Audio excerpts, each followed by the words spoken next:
Olá pessoal, me chamo Júnior e hoje nós iremos falar um pouquinho aí sobre a enterobiose.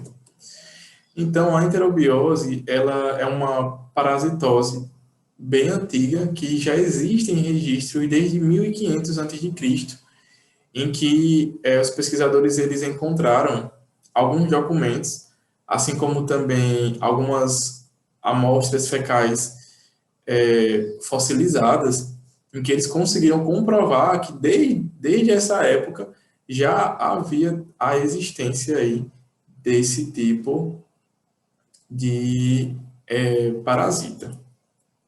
Então, como características, o causador da enterobiose, eles são nematóides, ou seja, são parasitas aí que vão ter características cilíndricas e alongadas, pertencem à família Oxyuridae, e eles são componentes do gênero Enterobius, em que nesse gênero nós temos aí cerca de 20 espécies que são conhecidas, sendo que dessas 20 espécies, somente uma vai ser realmente importante para o ser humano do ponto de vista clínico, uma vez que somente uma espécie vai ser capaz realmente de causar a enterobiose, que é justamente o euminto denominado de Enterobius vermicularis.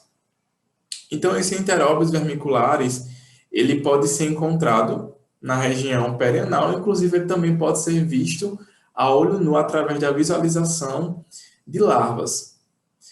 Em geral, ele vai estar presente na região do intestino grosso, mas também nós vamos ver durante a aula que nós podemos ter situações em que há as chamadas localizações ectópicas, que são justamente localizações atípicas, localizações extraintestinais. Ademais, a enterobiose ela também pode ser chamada de oxiurose. Então, é comum que nós encontremos esses dois termos para se denominar a mesma doença, né? A enterobiose. Então, do ponto de vista morfológico, esses micro-organismos, eles apresentam dimorfismo sexual. Ou seja, nós vamos ter tanto o macho, como também nós vamos ter a fêmea. Então, mesmo eles apresentando esse dimorfismo sexual, eles também têm características em comuns. Então, tanto o macho quanto a fêmea vão ter características de uma coloração mais esbranquiçada, vão ter o corpo filiforme, justamente esse formato de fio, e vão ter aí uma fina camada recobrindo todo o seu corpo, que é justamente a cutícula. Lateralmente, nós podemos ainda encontrar a boca desse helminto, em que eles vão ter uma estrutura bem importante que permite a sua identificação e também diferenciação em comparação a outros tipos de helmintos, que são justamente as chamadas asas cefálicas, como podemos observar aqui na imagem, na extremidade anterior desse patógeno, nós podemos observar algumas projeções que são justamente expansões vesiculares da cutícula. Então, essas expansões, essas projeções dessa cutícula vão dar origem a essa estrutura que é denominada de asas cefálicas e que, como já havia citado anteriormente, são muito importantes para o processo de identificação e de diferenciação. Além disso, a boca ela vai apresentar pequenos lábios retráteis, que vão ser importantes aí para permitir o processo de fixação desse patógeno na região intestinal, e além disso ainda apresenta esôfago claviforme, como podemos observar na imagem. Então esse esôfago claviforme, ele vai ter justamente essa estrutura aqui, que é uma estrutura cilíndrica, certo? E na região mais posterior desse esôfago, nós ainda iremos encontrar a presença dessa estrutura arredondada, que denominamos de bulbo. A fêmea, mais especificamente, ela vai medir aí cerca de 1 centímetro de comprimento por 0,4 milímetros de diâmetro. Então, a fêmea, mais uma vez, como visto em outros parasitas, ela vai ser bem maior do que o macho. Em relação à cauda, ela vai ter uma cauda longa e pontiaguda.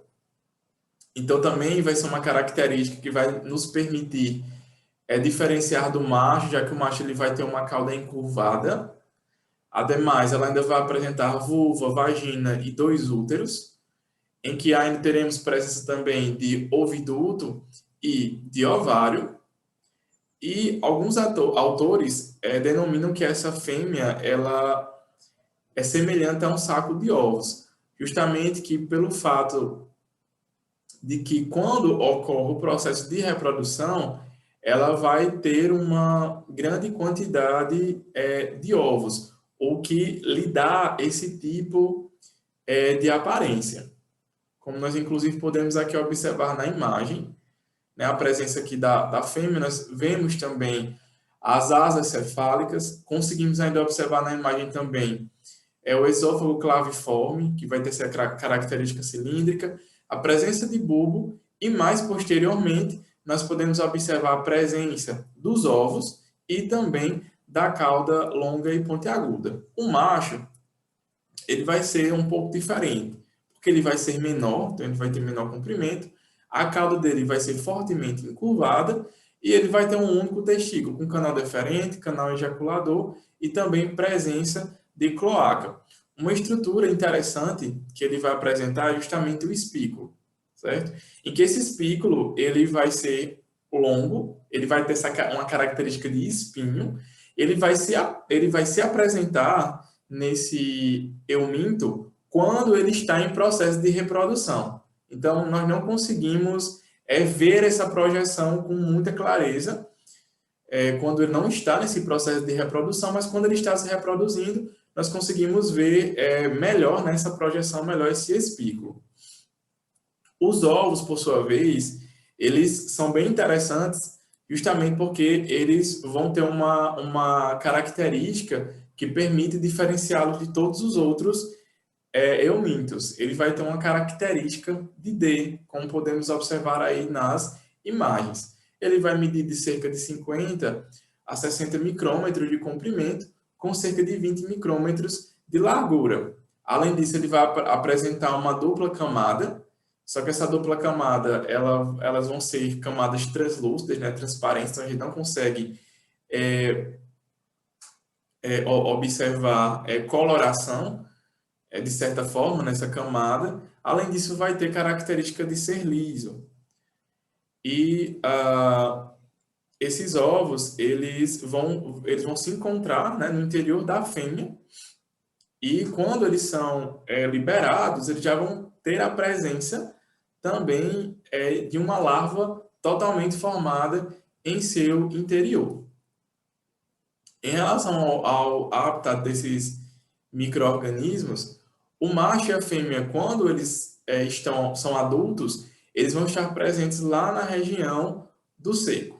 Então, eles vão estar próximo aqui à região justamente do apêndice secal. Então, eles vão estar aderidos ou não nesse local e vão fazer aí o processo de reprodução. Depois que ocorre o processo de reprodução, o macho ele vai morrer e a fêmea ela vai migrar para a região do ânus. Então ela vai fazer todo esse trajeto até chegar a essa localidade.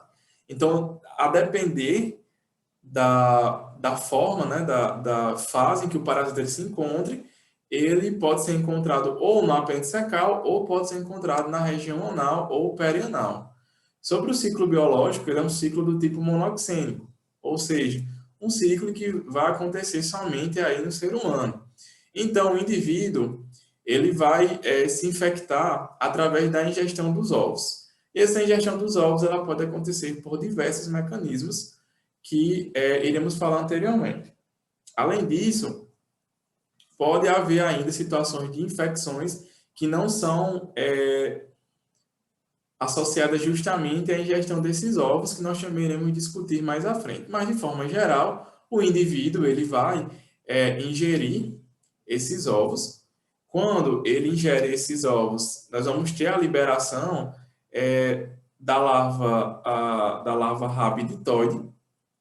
E essa larva rabiditoide, ela vai se desenvolver aí justamente na região intestinal, no intestino delgado, mais propriamente dito. Quando ocorre esse processo de desenvolvimento, ela vai se tornar adulta aí com cerca de 30 a 40 dias, então nós vamos ter tanto a presença de machos, como também vamos ter a presença de fêmeas. em que vai ocorrer o processo de reprodução. Após o processo de reprodução, o macho morre e a fêmea ela vai migrar para a região perianal e anal. Então, quando ela chega nessa região, ela vai começar o processo de ovoposição propriamente dita. Então, os ovos eles são depositados nessa região. E a partir daí, o indivíduo ele pode estar liberando fezes contendo esses ovos, permitindo, portanto, a contaminação do solo, a contaminação dos alimentos, água, ou ainda esse indivíduo, ele pode, devido ao prurido que essa migração da fêmea da região do seco para a região perianal e anal causa, eles irão coçar, né, essa região, irão começar a contaminar as mãos e também as unhas. Então, caso esse indivíduo ele chegue a pôr a mão na boca e essa mão ela se encontre contaminada, ele também vai passar por um processo de auto-infecção. Então, a partir daí, nós vamos ter o mesmo procedimento que aconteceu anteriormente, em que os ovos eles vão ser deglutidos por esse indivíduo, vão passar pela região do estômago, vai haver a liberação em seguida da larva rhabditoide, que mais uma vez irá migrar para a região do seco, em que lá ela vai adquirir a sua maturidade sexual para que ocorra mais uma vez aí o processo de reprodução, seguido de ovoposição na região perianal e anal. A transmissão ela pode acontecer de diversas formas. Ela pode ser por meio de heteroinfecção, em que um indivíduo que se encontre infectado ele vai liberar os ovos, podendo permitir a contaminação dos alimentos e da água, ou ainda podendo permitir com que aqueles ovos eles fiquem no meio, podendo ser aí difundidos por meio da poeira.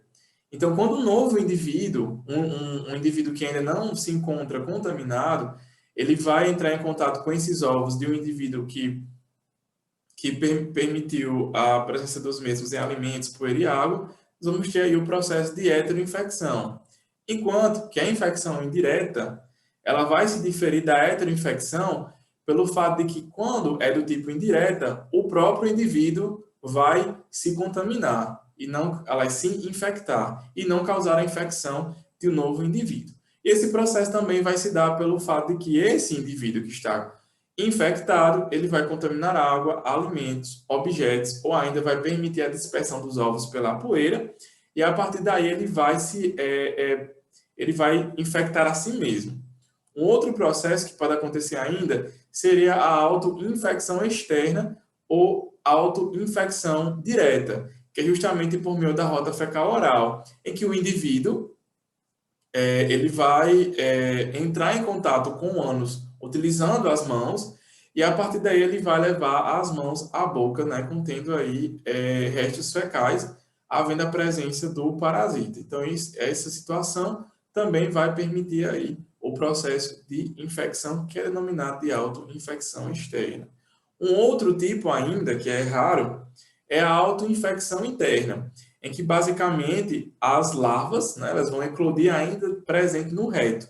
Então, se essas larvas elas tiverem a capacidade de eclodir ainda na região do reto, elas vão migrar para a região do seco, para que lá elas tenham esse processo de maturidade sexual, ocorra a reprodução, e em seguida elas vão voltar novamente para a região perianal. Então, todo esse processo aí, ele é denominado de autoinfecção interna. E, por fim, temos a retroinfecção, em que na retroinfecção, as larvas elas vão eclodir na região perianal.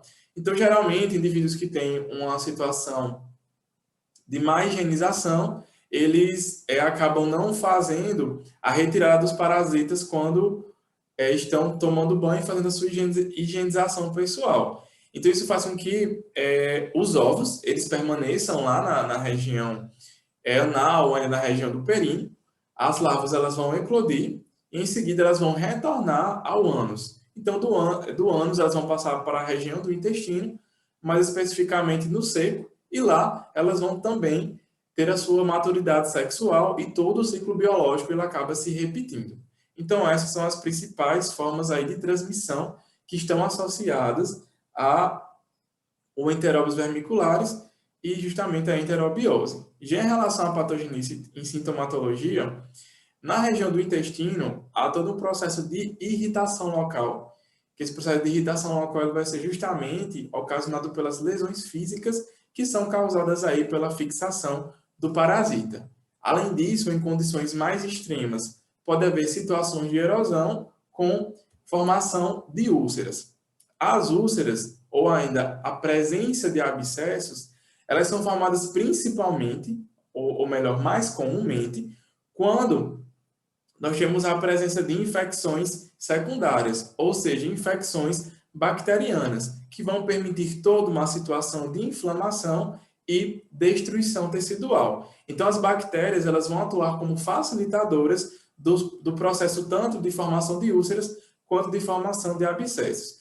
E essa situação é interessante justamente pelo fato de que esses parasitas eles não vão ter tanta capacidade assim de permitir, por exemplo, a, a perfuração de tecidos a ponto de estar causando abscessos e úlceras.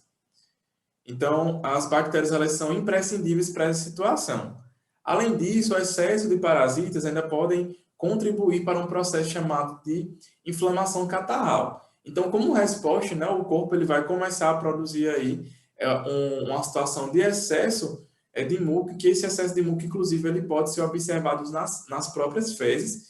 E, além disso, o indivíduo ainda pode ter uma situação de outros sinais e sintomas de origem gastrointestinal, como náuseas, vômitos, dores abdominais e também uma situação de maior frequência evacuatória. Por fim, ainda é interessante ressaltar acerca do deslocamento da fêmea para a região perianal. Então, nós vimos que a fêmea ela vai estar presente na região do seco. Então, quando ela se reproduz com o macho, ela vai migrar para a região perianal e para a região anal. Então, acredita-se que esse processo de migração vai contribuir para uma situação de prurido. Então, o indivíduo que tem enterobiose ele vai ter muito prurido anal, e esse prurido anal ele pode estar associado justamente a essa questão do deslocamento dessa fêmea. E esse prurido também ele vai contribuir para que o indivíduo ele acabe lesionando a própria região da mucosa oral, fazendo com que ele possa ter sangramentos, possa ainda ter inflamação dessa região da mucosa anal e ainda ter uma situação de tenesmo, que é justamente o reflexo, né, de defecar. O indivíduo ele vai ter a vontade de defecar, mas ele não vai conseguir. Então, ele vai ter todas essas situações aí também associadas. Além disso, o prurido ele também pode estar causando outros problemas. Ele causa situações de problemas no sono. Então, o indivíduo que tem prurido, ele vai ter dificuldade de dormir, justamente porque esse prurido ele vai acontecer principalmente à noite, e isso pode contribuir para o baixo desempenho dos escolares. Então, as crianças que são justamente o público mais acometido, elas vão ter muitos problemas de aprendizado devido à incapacidade de ter uma boa noite de sono. Além disso, elas ainda podem desenvolver irritabilidade, anorexia e, em situações mais extremas, pode ainda haver o surgimento de quadros de convulsão. Então, como esse indivíduo ele não apresenta um aparelho bucal que seja apropriado para o processo de invasão, como nós já discutimos aí anteriormente, são justamente os processos de inflamação e de danos que podem permitir com que haja uma situação bem atípica, uma situação pouco comum, que seria justamente uma situação em que haveria a saída desse parasita da região intestinal, devido a ele conseguir ultrapassar o intestino, né? Então, ele vai conseguir perpassar o tecido intestinal devido a situações inflamatórias e a danos que tem relação direta justamente com a presença de infecções bacterianas, e esse rompimento vai contribuir para situações como apendicite. Então, pode haver aí situações de acometimento do apêndice, assim como também pode haver o acometimento de fígado, pulmão e baço. Então, essas situações elas vão ser marcadas por inflamações, granulomas, além de infecções secundárias que irão contribuir aí para o surgimento de úlceras e de abscessos. Já em relação ao trato ao trato genitourinário feminino, tem sido observado que o parasita, ele consegue ficar também na região do períneo. Então, no caso das mulheres, elas vão ter a vagina muito próxima do ânus. Então, como o parasita ele consegue ficar na região do períneo, ele pode, por vezes, haver a eclosão, e essas larvas, ou ainda mesmo esses ovos, eles podem chegar à região da vagina. Então, quando chegam nessa região da vagina, que há justamente a eclosão propriamente dita da larva, ou ainda a presença dessa larva, a mulher ela vai acabar sentindo diversos sinais e também vai desenvolver alguns sintomas, como, por exemplo, prurido vulvar. Ela pode ainda ter uma situação de corrimento devido a uma situação inflamatória que possa estar também ocorrendo nessa localidade, além de haver diferentes graus de excitação com ou sem a presença de masturbação. Ademais, esse parasita ele consegue ainda perpassar a região vaginal. Então, ele pode atingir outras localidades, como o útero e também a própria tuba uterina, fazendo com que o indivíduo ele possa estar desenvolvendo doença inflamatória pélvica, que pode acontecer em mulheres que têm ou não vida sexualmente ativa. E é interessante ressaltar que também pode haver algumas complicações, como a presença de abscesso na região do tubo ovariano. Além disso, o diagnóstico ele pode ser do tipo clínico ou pode ser do tipo laboratorial. Diferentemente das outras parasitoses que vimos até aqui, a enterobiose ela vai ter sinais e sintomas muito característicos. Então, o clínico, o profissional médico, ele pode conseguir realizar o diagnóstico sem, de fato, haver a obrigatoriedade de um diagnóstico laboratorial. Entretanto, é sempre importante que esse diagnóstico laboratorial ele seja feito para que tenha-se a certeza do parasita associado. Então, pode haver tanto condições em que o indivíduo encontra-se assintomático, entretanto, quando há maiores cargas parasitárias, esse indivíduo ele acaba por ser sintomático. Então, dentre os sintomas que o clínico ele vai buscar naquele indivíduo que está com enterobiose, destaca-se o prurido anal, justamente associado à questão do deslocamento da fêmea da região do seco para a região anal e perianal, além também da situação de insônia, que é justamente causada por esse prurido, e irritabilidade, que vai também ser consequência dessa situação de insônia. Além disso, o médico ele também vai utilizar-se de relatos familiares.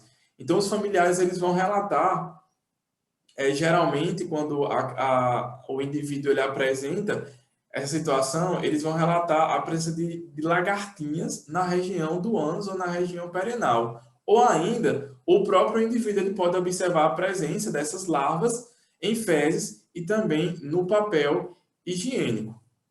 Por fim, o clínico ele ainda pode procurar por situações extraintestinais, que no caso já estaria sendo relacionado mais à questão genitourinária mesmo, em que, como nós vimos, devido à questão de que o parasita ele pode ficar aqui pela região perianal, ele vai ter a capacidade de penetrar na região da vagina. Então, uma vez que ele penetre na vagina, ele pode estar contribuindo para o surgimento de uma situação de prurido vulvar e também de corrimento.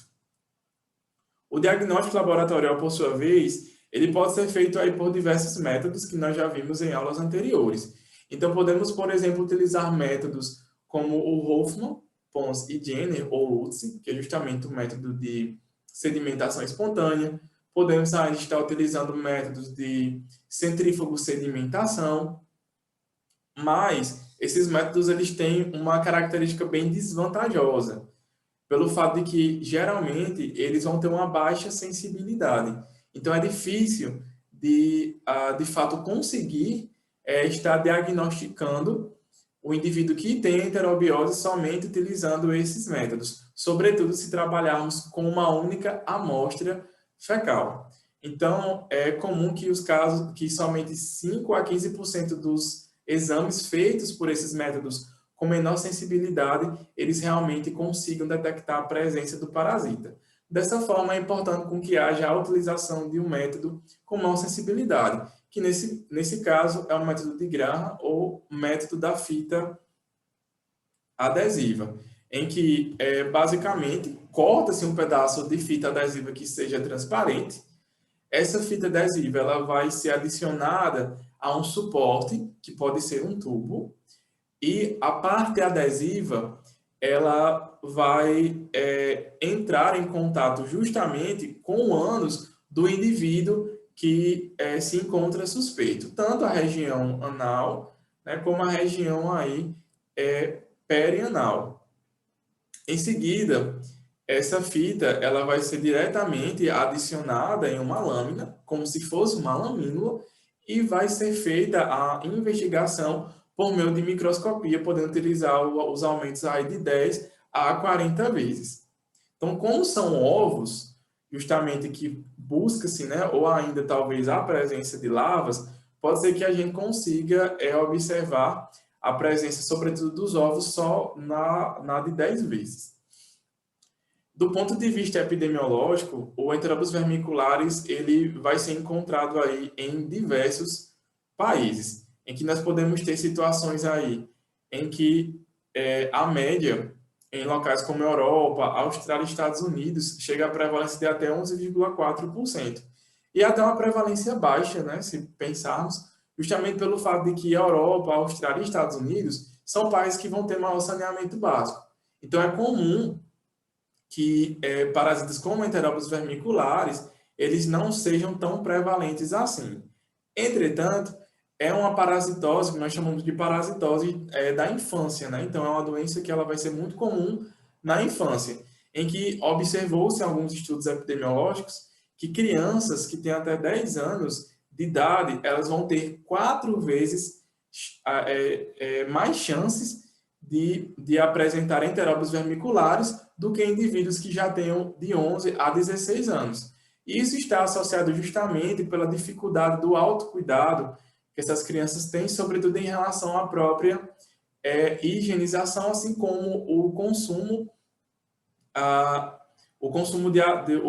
de alimentos que se encontrem bem higienizados. Então, na população infantil, tem sido observado que nos Estados Unidos a prevalência ela tem sido de 11,4%, enquanto que em países subdesenvolvidos, com situações precárias de saneamento básico, como o Brasil, essa prevalência ela já aumenta bastante, podendo chegar até cerca de 66%, a depender da localidade que for investigada.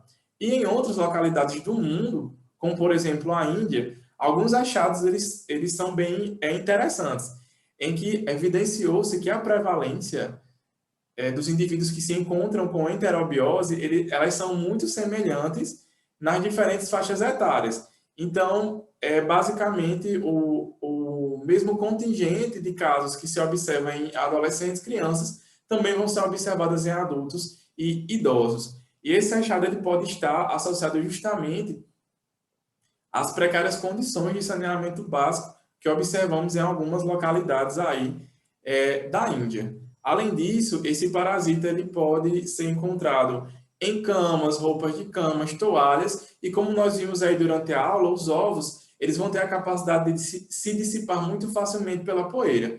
Então, é comum que, se caso um indivíduo da família tenha enterobiose, os outros indivíduos também vão acabar adquirindo essa parasitose. A mesma situação também acontece em locais em que se tenha uma população domiciliada, como, por exemplo, os idosos, idosos que estão em locais de acolhida, assim como também as situações de orfanatos. Então, locais fechados, né, ou locais que nós temos uma grande quantidade de indivíduos, é comum que possa haver a dissipação muito fácil desse parasita. Ademais, estudos também têm associados que os cuidadores, eles também se infectam muito facilmente quando eles estão cuidando de algum indivíduo que encontra-se com enterobiose, e as reinfecções, elas acabam se tornando muito comuns. Então, aqui nós podemos ainda observar um mapa em que nós podemos evidenciar as diferentes prevalências, né, as diferentes quantidades de casos já pré-existentes em diferentes localidades do Brasil.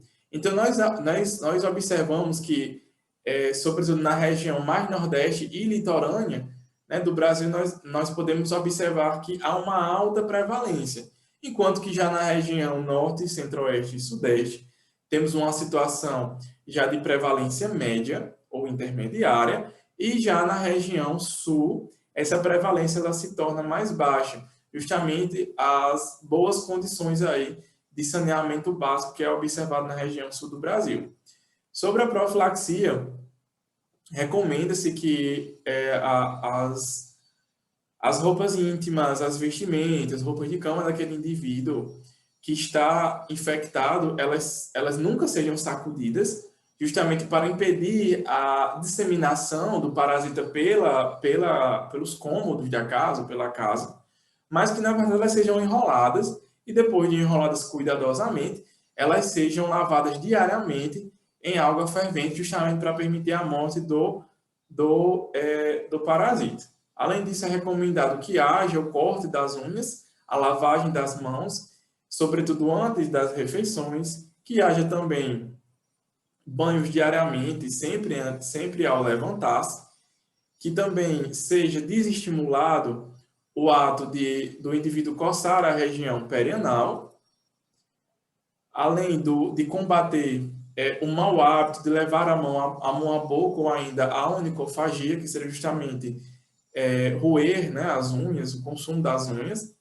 Assim como também é interessante que, quando for realizar a limpeza da casa, opte por utilizar o aspirador de pó, justamente para evitar ressuspender os ovos do parasita e acabar contaminando aí, aliás, infectando algum indivíduo.